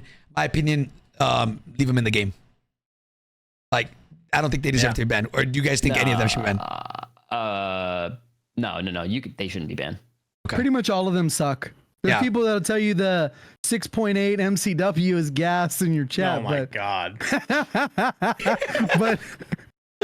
but no, they're all pretty bad. It might be meta, JGOD. You never know, man. Like, they might know Bro, something. Hey, there's a build I have. That shit is so funny on the EBR. Did you try it, Hector? No, no. It actually has negative strafe speed. Like you don't move? You don't move. If you What? ADS, you cannot move. That's hilarious. What? I'll link it to you. Okay, Yeah. okay. That's for the people I need that miss. I need a Skullface TikTok dropping I bombs on gave it- Rebirth Island. I gave it ASAP. to that, like, I gave it to miss two Warzone. different streamers, and I was like, "Yeah, the strafe speed's insane." So I give it to Nixta, and then he does it. He's like, "What the fuck?" And then I gave it to Shifty. He goes, "You're trolling me, right?" I was like, "No, it's insane." And then he equips it. He's like, "Nah, you're trolling me." Nah, bro. Look, man, marksman rifles right now are not broken. I say, Yeah. take them off the list. Take them off the list. Here. Unban. Yeah. Any objections? No. No. Okay. No. Now, okay. This is the last one of the list. Is all ammo types. I want to throw this out there. The reason why we had this on the list at the beginning of the year was because last year, what was it? What ammo type was Explosive. it? Was it? No. It was the other one. It was the SMG Frangible? one. Yeah, Frangible Frangible. or Hollow Oh, Point. Hollow Point was Yeah. insane. You would shoot the knees or shoot the feet, and it would stun you. And that was the dumbest thing I've ever seen. Like we played with that. So annoying, bro. We played with that for a whole year. So Dude, I remember how that went rogue because DJ and I found out about that like a month before everyone else did. Because one day DJ killed Shifty, or he started shooting Shifty or whatever, and then Shifty killed DJ, and he's like, "Just fucking stun me, like what the fuck?" And he picked up his SMG, and he's like, "It's got hollow point." And then Shifty figured it out, and then it just went rogue. You know, everyone copies Shifty's build Yeah. because he's the best in the game. So it's like, dude, that shit was funny though. Me and DJ Gate kept that for like a month, and then everyone figured it out. Like, he that was killed Shifty hilarious. once. He's like, hold on. No, like I think DJ Ebatez shot should not him. be killing me. Yeah, no, yeah, literally. I think DJ shot him, and then like Shifty like ended up killing him, and he was like, "Dude, how the fuck did he stun me? Like, I just got stunned mid-fight." I watched their VOD, and then he picked it up, and he's like, "He's got fucking hollow point on this shit." Like, it was so funny, and then obviously everyone just copied Shifty's build Well- because it's Shifty.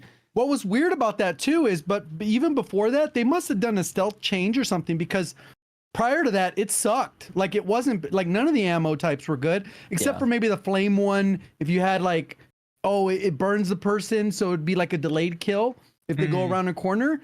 But most of the ammo types suck. So I don't know if they changed something, and then it was definitely overpowered for like 9 months. Ridiculous. That one was insane. So, I mean, the reason why we put it in the rules here was strictly because we were trying to prevent something crazy from happening. Now, I personally don't think any ammo type should be banned at the moment, especially with high grain, high velocity, and High all that velocity. stuff. Yep. Yeah, like Besides explosive for snipers. Yeah, for snipers, yeah. Okay. For one shot, Sure. obviously one shot. one-shot snipers. So Yeah. I guess maybe that could be one-shot snipers, and then in parentheses, anything that can make them one shot. Yeah. Right? Is there any ammo types right now that you guys think are broken, or what do you guys think about ammo types? I think you kind of do need high velocity on some guns to make them viable. I mean, what do you high think? grain is like it's good. I wouldn't say broken. I mean, it's really really strong on certain guns, like the SVA for example. But I wouldn't say it's not like game changing, like broken. Yeah. Ban it. I think you just keep them all. Game. Okay. Skull, what do you think? Agree with that. Keep them. Okay. All right. Well, I think now in summary, we would taking off from this rules, which would be pretty much putting them back into the game. Will be launchers would be back. Breacher drone would be back. Bomb drones would be back.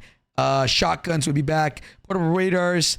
None of this. Marksman rifles back. All ammo types back. So the only things banned would be one-shot snipers, bird's eye, cluster mines, gulag tokens, redeploy packs, flares, riot shields, and that's it. All the cheese stuff. But for the most part, nothing else will be banned. And then Hey, I want to see an end zone where people use those thermal barrack and just have 20 of them. I Just throw them into this gas, bro. I The think smoke. thermals Yes. should be banned as Okay, well. this is what I was going to talk about. I don't know why it's not in here, why we didn't talk about this. But all right, what is y'all's take on thermals in the game? So hear me out. I like having variety in perks and variety in the different things that we use.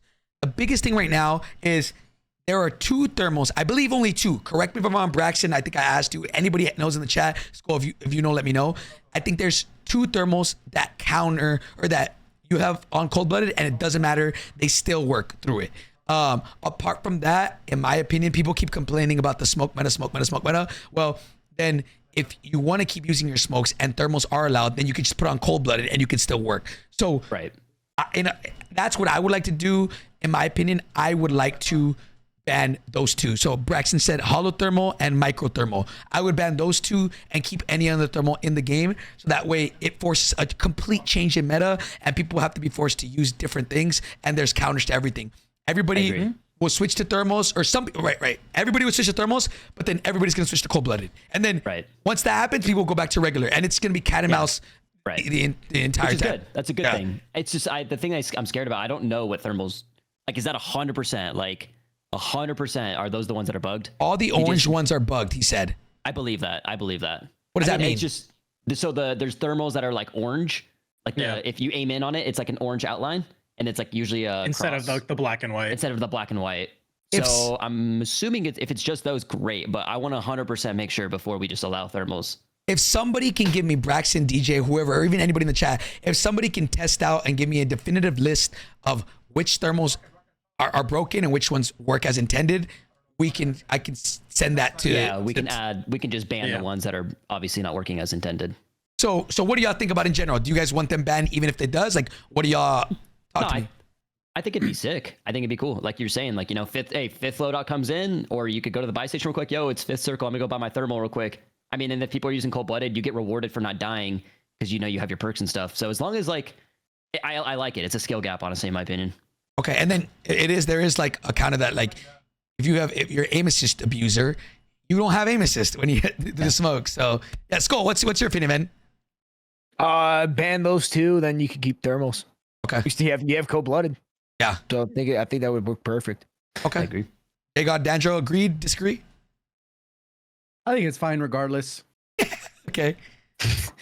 Like the smokes are still a problem because stims suck. Like if you could finesse with the stim, it actually give you a little bit of speed boost, other than the one it gives you now. Then maybe we get some variety in it. I seen a couple. We saw a couple people. I don't know if it was intentional or if that's just ground looted, but the gas nades or whatever, that was the only thing that was used. But beyond that, it's kind of limiting. Like you're kind of forced to use it regardless. Okay. What about you, Dandro? Yeah, I mean, I think ban the two, keep them in. It forces like a risk versus reward. It forces you to make that choice. Like I said, I'm all for like if something forces you to have to make a choice and not use something else, then like I'm all for it. So I agree. The fact that it forces the rock paper scissors of metas and things to counter, and I mean it's yet again. I mean look at a game like Apex, right, where it's when Bangalore, the character that can drop smokes at will, is popular, guess who's also popular? The counter to it being Bloodhound, right? And so it's like that same sort of like push and pull. So then like when that happens, then people stop using it less, and then it's cool. I think it requires you to like develop your own play style. I agree. Okay. All right. I mean, that's the biggest thing, man, is I want to see more variety in the meta and when it comes to competing. I want to make it more entertaining for the viewer, right? There's a reason why we're doing match point right now, right? And that's because, sure, it might not be as competitive, right? But it's entertaining to watch. It's entertaining as fuck. And what kind of sucks, I feel like we didn't really even get to feel that adrenaline, maybe a little bit, but like imagine if there was 4 teams, 5 teams in match point and we're like trying to like look through multiple POVs seeing that, but it was literally just Brax and Soka today. And then Brax kind of died, not early, but in the end game. And then we just knew Soka was winning from their positioning and stuff like that. So definitely entertaining. But tomorrow, I hope should be a lot tighter, and maybe we get like, I feel like tomorrow, bro, we might get 10 games, like 8 to 10. I think it'll play like 100K tourney. There's a lot on the line tomorrow. Yeah. I mean, I don't know, man. So look, boys, I think we kind of went over the bans, the rule set. Is there anything that you guys would change right now from everything? Or is it just like, or even a suggested rule set? Is there any like multipliers that you guys want? Is there any placement points you guys want? Or is it kind of just like, yo, let's just keep trying things for the next 5 weeks and just see what sticks, what people like? Anybody? I'm waiting on Skull. I've been talking a lot, so I want somebody else to kind of go first. I was just say, well, just keep on trying different things for the 5 weeks. I did see a comment about the fire shotguns, because I do know there's a shotgun with the fire rounds that does 2-shot. So that would be ammo types are now. Yeah, ammo types. So there's just no no Listen, fire. if somebody Could just uses be that no fire tomorrow- ammo types, No, like no, no, explosive no. or. Let it go. If somebody uses it tomorrow, I'm down. That'd be sick.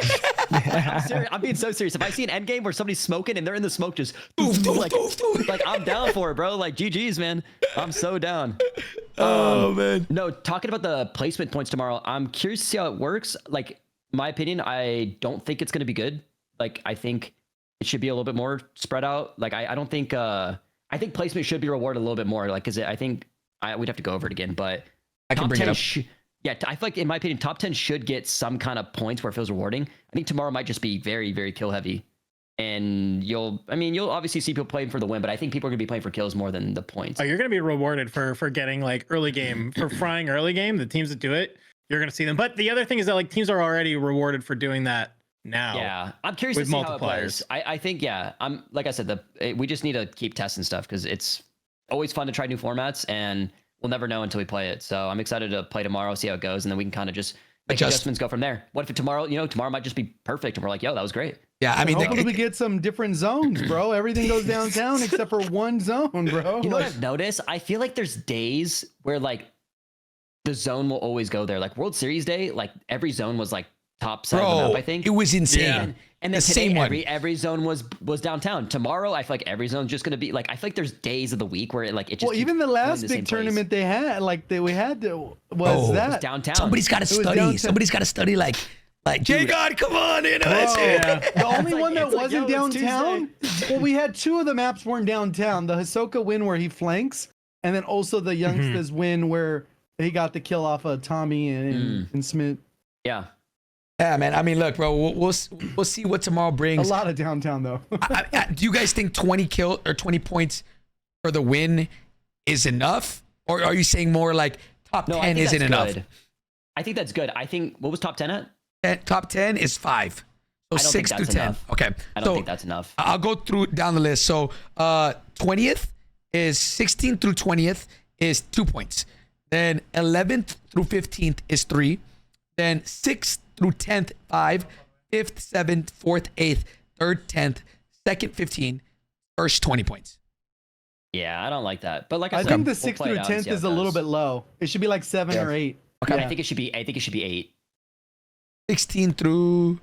Okay. 6th through 10th, I think should be like 8 because that's like in a That tournament cutoff like that, from 6th to 5th is a huge jump. in a tournament Right, like let's say like a 10K or let's say a 100K or whatever. Like I think, like I said, tomorrow I feel like should play like a 100K tournament. I feel like there's a lot on the line. I think if you get top 10 in like a lobby like that, like you should be rewarded. Like that should be like, okay, we got top 10. Like If I it's don't that think top 10 intense. is right because that's gonna be like 6, 7, 3rd. Like tomorrow would probably be 7th circle top 10. Honestly. Yeah. So I think, and if it's like you get top 10 tomorrow, you're like, that fucking sucks. Like we got what 5 points? Like Yeah, 5 points is crazy. yeah. Well, okay, look, boy, if you guys have any Ebatez, JGOD, or anybody has like a rule set that you guys like or placement points, mostly placement point, because I feel like we kind of cooked up with multipliers. I feel like it's pretty balanced, If there's one that you guys like for placement points, send it over. Again, I would like to try a couple things. Who knows? Maybe we got some stuff cooking behind the scenes that, maybe we might be throwing something. I don't know, We'll see. We'll I don't know, see. No, but I like the ones that group 2nd through 5th and then like 6th through 10th because I feel like it forces teams at the top 5 to like really play for the win after that. Like once you get 5th place, like I said, top 5 in like a sweaty lobby is like that's impressive. You got 5th place and that's a good you had a good game. Right. At the end of the day, we're playing BR. Obviously, the goal is to win the game, and we need to separate where it feels like winning the game is enough. Where you're getting a lot more points than 2nd, but 2nd through 5th also needs to be like rewarded. Where you're like, okay, we got top 5. Like that was a good game, boys. Okay. So yeah, me personally, I like grouping the 2nd through 5th because it also forces teams to fight instead of like kind of what we see. It's like, yo, I'm gonna buy you back and just float for 3rd, float for 2nd. All right, try and get a kill. Like it's like I don't want like standoffs like endgame. I want to see some action. Yeah. Okay. All right. I hear you. Anybody in the chat, Devious, any competitors, Mixy, Ebatez, if there's any rule set that you guys feel like is balanced, not kill multipliers, because I feel like I feel like that's pretty good what we have right now. If anything, the only thing I would tweak for the kill multipliers that we came up with last time for Pullze Check rules is what do we do, like 20th through 30th gets like 1.1, something like that. I feel like only top 15 should get multipliers. yeah, maybe top 20 in a sweatier lobby, but I agree. I Yeah. don't think you should be there should be no points for like the bottom 33% of the lobby. Yeah. 21st to 30 should not get anything. I agree. That's the only thing I would change from ours, which we will cook up. But for right now, if there's anything, guys, let me know. DM me. I would love to just. I'll text you. I'll cook up in like 5 minutes. I'll send you what I think. Said 5 minutes. Be good. Okay. Well, like, I have an idea in my mind where I'm like, I think this works, but I just have to like write it out and see if it like makes sense. All right, man. Well, look, man, we got a lot of tournaments coming soon. We got 5 weeks. I know Dojo is going to host a lot of practice ones, and God willing, we get an announcement pretty soon. It is now. It's about to be May. Close. It's about to be May. I hope we get an announcement soon, man. Ebatez, I might call you after stream today. But boys, I mean, hey, man, look, I kind of wanted to just talk about the tournament today. Nothing too crazy, quick podcast going over all the multipliers, replacement points, everything, format and stuff like that. And I think we kind of killed it, man. Is there anything else, boys? Any concerns about World Series or anything like that you guys want to talk about before we conclude? Now is the time. Any question? Nothing's off the table. Skullface, anything? Is it happening this year, World Series? Is it what? I mean, shit. Is it happening? I mean, I hope so, bro. I mean, shit. Look, I feel like if it wasn't happening, it would have already been leaked that it wasn't happening. I agree. Okay. If See, it Dandro's really quiet right now. No, I'm just like, What do you know? What do you know? I'm just messing. I'm pleading the fifth. I'm just Sign an messing. NDA, you're gonna get in trouble. I'm just messing. But yeah, hopefully it comes out soon, regardless. Okay, this is what I think. In my opinion, like if World Series of Warzone wasn't happening, like I feel like people, like let's say people like Shanice, Rob, all of them would have been like messages, like, "Yo, hey man, like don't get your hopes up, bro. It's not happening." At least I think they would do that. I feel like that would be the case. At least like somebody would have heard somewhere, Yeah. No, I like that, Brax. What Brax just said, let's do this before we head out, boys. I like that. Yeah. What is y'all's top 5 prediction for tomorrow? You know what? Let's make it easier. Top 3 predictions for tomorrow and who y'all got winning. So let's do those 2 separate questions. Ebatez, we're gonna make it hard for you. Go first. I think you can swap like Soka's team and Shifty's team for like 1 and 2. I'll say Soka since Sage is like coming back on a flight and hasn't played in a little bit. So I'll say Soka, then Shifty, and then probably the Frenchies. I got I like them for my 3rd spot. Okay. All right. JGOD, how about you? I would say the same, but I feel like the 3rd. I don't know why, but I feel like Skullface, they're gonna turn up tomorrow because of today. Okay. I feel like it's just gonna be a little bit different. I feel like that. Breadman, I mean Joe, they're gonna just have a good day. It's just how it is. It wasn't enough money for him. Yeah. Need more money. Yeah, Those you are so see, rich. Joe Those guys are shows so up. rich. He's all iced out, bro. Man, Come on. Joe always having designer clothes, designer shoes, diamond chains, bro. Joe be fucking, I'll be like, damn, bro, chill out, bro. Like, this shit bright as hell. What about you, Dandro? Talk to me, man. All right, I'm gonna pick a couple teams that aren't obviously Shifty or Ahsoka that I actually think might surprise people tomorrow. I mean, one, for how good they did today, I do want to shout out Brax because They did really Juju well. told me about that team when they in Miami, and I was like, ooh, that's a really good team. So I like that they're like actually doing really well, because I think sometimes we see these superstar teams, or like we see teams on paper and we're like, oh, I think they'll do great, and then they suck. So I'm glad that this one they don't suck, right? And then the other one is I really think, just because I've been impressed lately, is Echo, Bubble, and Oki. I think I like just just that Oki clip of like a high level squad. That's honestly, that was great. And then just knowing like how Echo and Bubble play, I'm like, that I was telling Enigma, I was like, that needs to be your champion for EU for World Series of Warzone, for like of why EU is a good region, because holy shit, that team is, I think, maybe not tomorrow, but like over the course, there's a lot. I think there's a lot of potential there. I mean, there's a lot of good teams, but those are like the 2 I like really want to look at to like gas them up if I can. Okay. Yeah. Wait, but before you go, can we pick some under horses too? Yes, after that. You already read my mind. We're doing under horses after. Skullface, talk to me, man. I would say fighting for 2nd and 3rd, it would be Soka, Shifty, and I love that. of course. I love that, Of man. course, yeah. I mean, you guys again, like, go ahead. If you ain't playing to win, what's the point of playing? Exactly. Yep. Yeah, he's got the competitive mindset. You know what I'm saying? All right. So look, man, my teams. Again, I think it's not like a surprise. Soka, in my opinion, is the number one contender for tomorrow. They are looking better by miles right now from a lot of teams. Normally, obviously, we got to talk about Shifty and Diaz and Sage. Obviously that is in what's the word? Guilty conscious. That's who I want to win. Those are my boys, right? Yeah. But I'm a little bit scared for how they're gonna play out because I know Sage hasn't played in a minute, and how is that team chem gonna be? That's my biggest concern because we saw them when they first started. They had pretty bad team chemistry. Worked on it over the summer, then got insane. Won World Series of Warzone. Then they took a break, obviously, when after World Series, the new game comes out.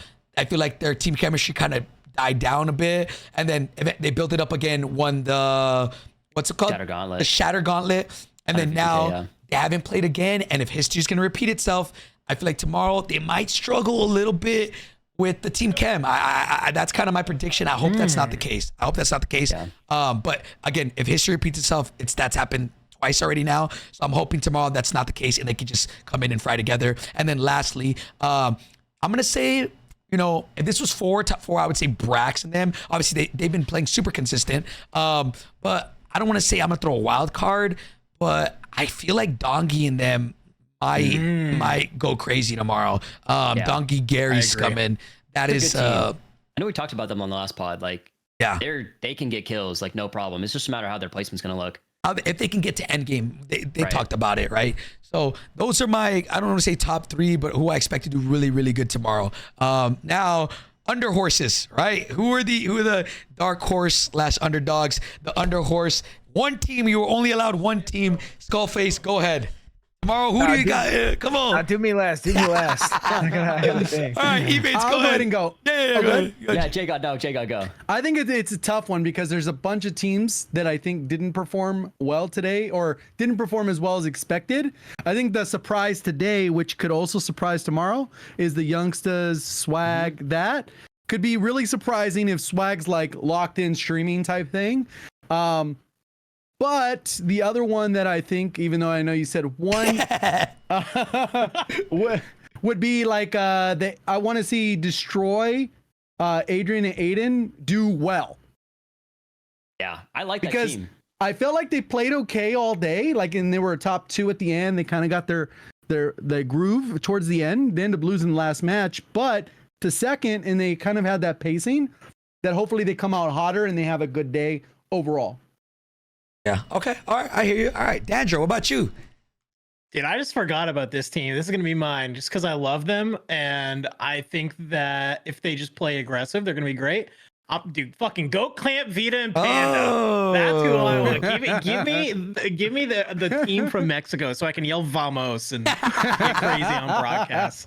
But Okay. they're also just like one of those teams similar to like a lot of like the European ones, like Enkyo Squad or Stuo and Enxian and all of them. Like those are like those random trios that you're like, yeah, they're good, and then they'll like win a map with a stupid amount of kills, and you're like, oh, okay, yeah, I forgot they're actually like can pop off. And so in a format like we have tomorrow, winning with a decent amount of kills is actually like gonna favor them. So I think I think those are a couple, but mainly just Panda and Go Clamp. Okay. All right, El Pandito. All right, Ebatez, what about you, man? I like that, like Dan said, I like the Exian, Patsuka, and Stevo team. I mean, they did pretty good at World Series. I know Stevo's been kind of taking a little break, but I saw him play solo the other day too. So I know he's getting reps. I like that team. I think they're good. Okay. All right. What about you, Skull?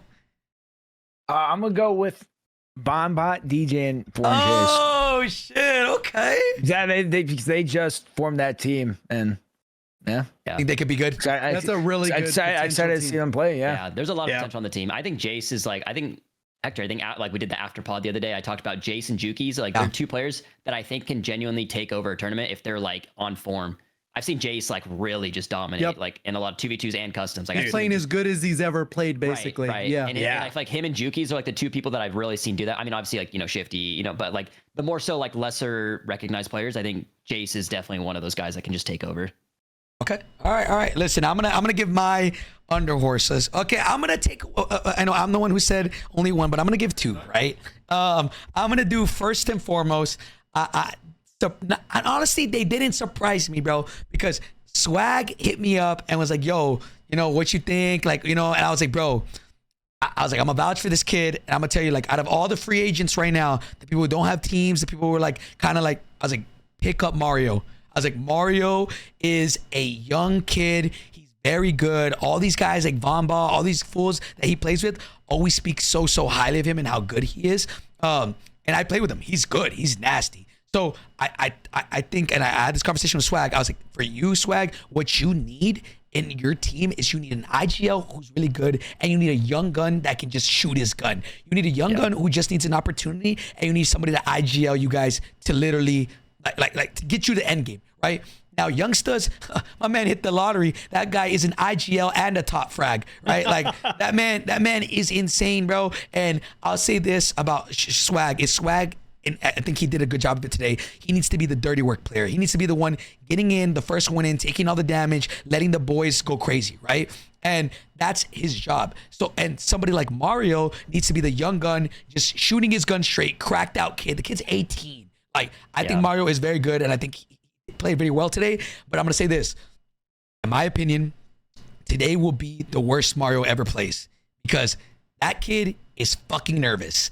He gets so nervous when he he would tell me he's nervous playing with me, like, bro, and I'm like, bro, chill, like we're just vibing, like we're playing ranked, So I know he was hella nervous today playing with Swag, and I know he probably didn't perform to his maximum capabilities. If anything, that man Mario was on like 60% today. So the more reps he gets in with Mario is just keep playing, right? They got fourth today.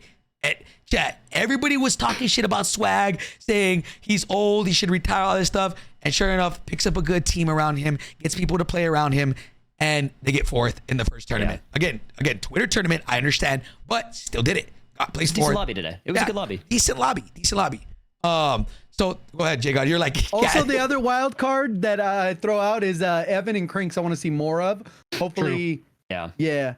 I want to see the wolf, man. We all want to see the wolf. Yeah, they kind of, they surprised me today, and not in a good way. I don't know, I expected a little bit more from that squad. But again, sometimes what happens though too is when you run into like one of the top 5 teams in the lobby, it just chalks your day.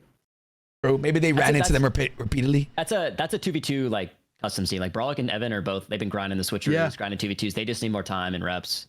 Like Brawlic's a really good player, but his pacing is all over the place. Like if he just plays more customs, gets reps, I know he can slow down and be a really good player. Yeah, and then going on to my second team under horse is I want to see them play good. We said one, man. No, two. I don't care. Again, is Adrian, Aiden, and Destroy. They played. If you looked at all the placements today, they played not the greatest COD up until their very last game. It's like something clicked at the end, and then they had a 30-40 point game or something like that. Again, I don't know if that's a new trio. I don't know, right? I don't know, because a lot of people ask me. I've been wanting to see this trio for a while. I think Skull and I, like, we talked about it a couple months ago, like in Cord one night. I was like, yo, I think D should run with them. Like, really? I love it. Yeah. Okay, so I think that was like 2 weeks ago or something. Nah, it was a couple months ago for sure. So, okay, what do you think about this trio? Because I'm shocked. I'm shocked about this. Like, okay, I said this. Me and JGOD were talking about this during the tournament, and I know. Look, I mean, Crink's right behind me. Adrian's over here as well. Like, I don't know why they dropped Crinks. To me, it doesn't make sense. And they live with me, bro. They live with me. To me, it doesn't make sense because they played like 4 tournaments today. All right, sorry, 4 tournaments together. They won one. They were the first team to dethrone the last tournament ever of Warzone 2. They were the Shifty, Sage, and Diaz were on a 10 tournament fucking streak. They dethroned them. After that, the next custom that they played, they didn't do good. It was the Optic one. They didn't play too hot. The next tournament they played, it was a qualifier for one of them. I forgot what it was. They won that whole day. they won by like a good amount. They were fucking frying. Then after that, the fourth one, they didn't do good. So technically 2 for 4 in tournaments. But if they see that they have potential and they're able to to win in these lobbies against Soka, DS, Shifty, all these guys, why would they split up? To me, it didn't make sense. Yeah, that's crazy. I don't know that. I don't know. Opinions, thoughts. Beef. We should get him on the pod. We should get him on the pod. Let's get Yeah. on here. Let's hash it out, bro. This seems like there's beef. He's right behind me. Hey, Crick's like, damn, fuck these fools, bro. Yeah, let's get it going, man. One thing I mentioned during the tourney was that sometimes like you might want to just experiment while you have a chance to experiment. Yeah. He is too good of a player that he's gonna get picked up by another trio if he's not with this trio. I agree. Whether he forms his own or whatever, he's way too talented. Just like Crinks will get picked up by somebody else too. Same thing. It'll just work itself out. I think maybe they want to just get reps in before, because right now you can kind of fuck around with rosters. True. Once it gets locked in, everyone's gonna get locked in. Once World Series gets announced, everybody is gonna like lock in a trio, and like that's the only people they want to play with. Roster Mania is about to be sick. Here's my thing though. Like, Braxton was saying this, and I agree. And this is not a diss at all. This is, if anything, a compliment. I don't think Destroy is an IGL. And I think viewers, and let me know if you guys think I'm cooking here, viewers need, and people that watch need to understand there's a big difference between good comms and being a good IGL. I think that's the biggest thing people miss. Like, Destroy has great comms. I don't know if Destroy is a great IGL. In my opinion, Destroy is the best, like, dirty work player, I don't want to call it role player, in the game right now. I think you put Destroy on a team with a goated IGL and a young gun that just shoots his gun, that is where he shines the most, in my opinion. Destroy is one of the most unselfish players I know. He will do all the dirty work for you. I don't think Destroy is an IGL, in my opinion. So this squad doesn't make sense to me, but, you know, go ahead, Dandro. Yeah, I'll say I think he's like a small talk guy. Like, he's like that guy you want, like, who isn't the IGL, but like who is there, like hyping you up, like helping make, you know, some of those decisions with you, and is not afraid to tell you if like he doesn't agree with that or has more information to like help an IGL make that. But yeah, actually why I liked Aiden, Rated, and Adrian so good, because like Rated being that IGL was like really good, and you would watch their games and it was just clean. And I don't know if D brings that.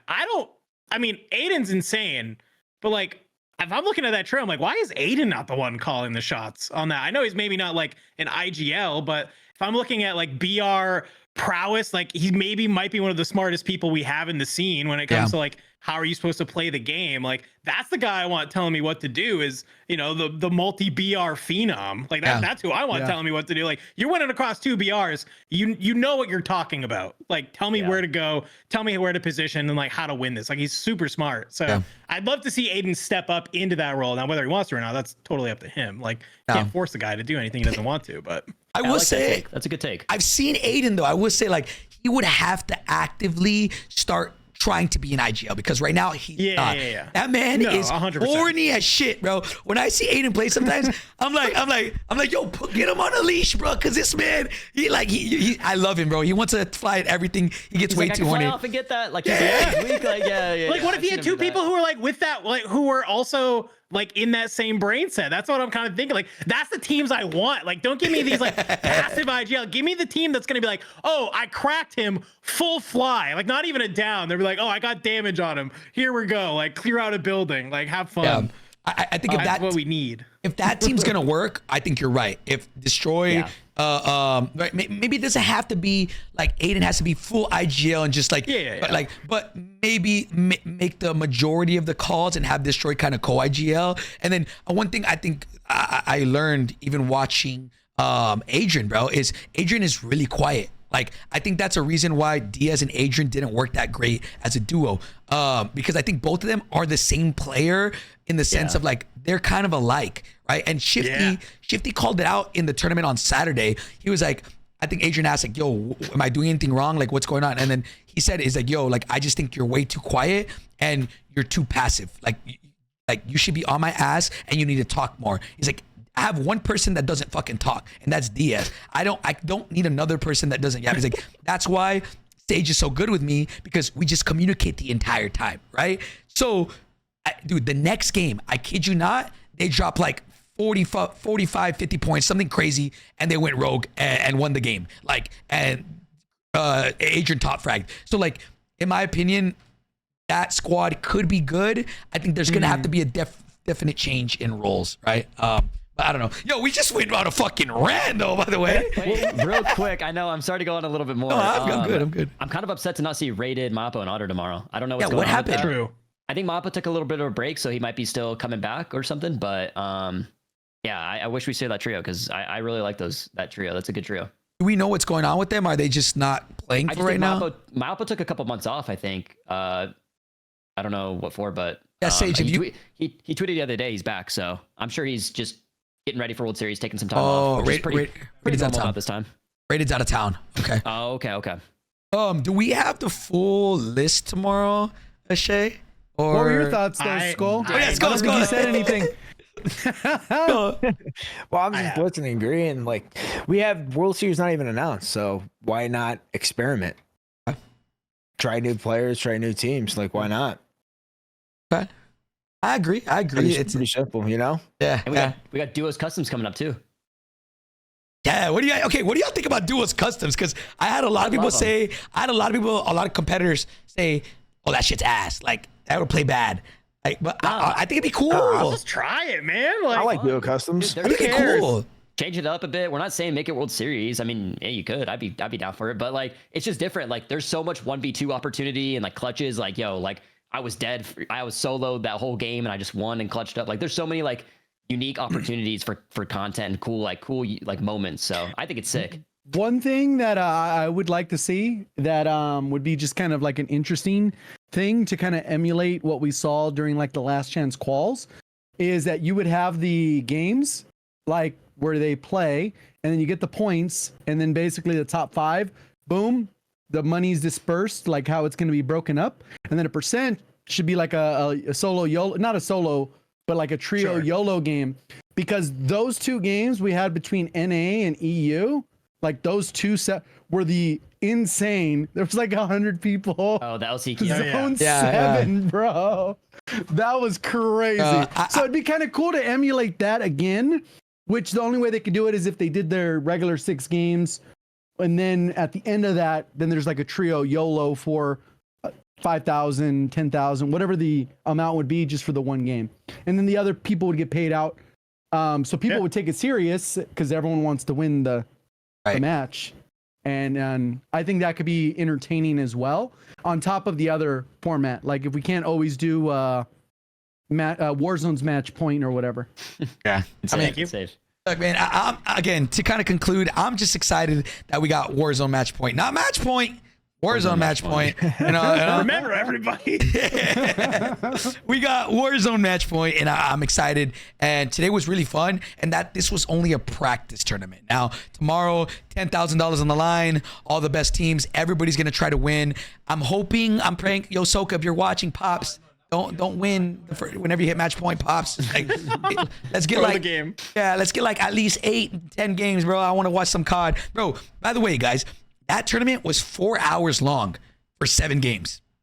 That would Cooked. Bro, we've had 2v2s that go on for 7, lasts way too 7, 8 long, hours. bro. Like, bro, give me 12 games. I don't care, bro. Give me 7 hours of COD, bro. Anyways, man, but boys, I think that kind of concludes today's podcast. I enjoyed it, man. We got a chance to talk about upcoming teams, new teams being formed, and kind of hopefully a couple tournaments along the lines. 5 tournaments right now that have been announced, but hopefully a lot of practice tournaments that people can get their feet wet and kind of try different duo or trios and go from there, man. But boys, any last minute thoughts before we head out? Only one I have is shout out Ashay at Tribe for being the man and That's the like GOAT. being the driving force behind Warzone Total Frenzy and like giving a shit about competitive Warzone and like wanting to try and make shit work and being open to it. We haven't had that in a very long time. Yes. And I know Hector's been working with him. I've been working with him on like trying to breathe some life back into Warzone with Warzone 3. So He deserves some flowers. Yeah, you know what? I'm gonna second that real quick. I'm pretty sure I'm butchering the way I say your name, and I've been butchering it for the last 2 months, bro. I say Ashay. I'm pretty sure that's not the way you pronounce it. But I just want to say, chat, this guy Ashay behind the scenes, Warzone Total Frenzy. We know this, and I'm not throwing any shade, but we've known this over the last year, 2 years, 3 years. It kind of felt like the community wasn't being heard when it came to tournaments. And I will say Ashay came in, and the one thing he wanted to do was make sure that the community was involved as much as possible and give tournaments that people actually want to watch and the competitors actually want to play. So just want to give a huge shout out to my boy Ashay. I don't know if you're in the chat right now, but you're the GOAT, man. So. Facts. Well, boys, that concludes today's podcast. Boys, Skullface, Dandro, JGOD, Ebatez, I appreciate y'all being on the pod today. And I would like to hopefully, you know, maybe we do a little short podcast tomorrow after, kind of recap. It doesn't even have to be a podcast. We'll talk about it. But boys, I don't know. I appreciate y'all, man. Thank you guys so much for tuning in, and everybody at home. Oh shoot, by the time this goes live, the tournament will already start. If this does go up early tomorrow morning at 4:30, right? Or for tomorrow, Tuesday, April 30th. It starts at 2 p.m. Central, 3 p.m. Eastern, and 12 noon Pacific Standard Time. All right. So guys, catch you guys later. Everybody at home, YouTube, Spotify, Apple Music. We'll catch you guys later, baby. Peace, peace, peace.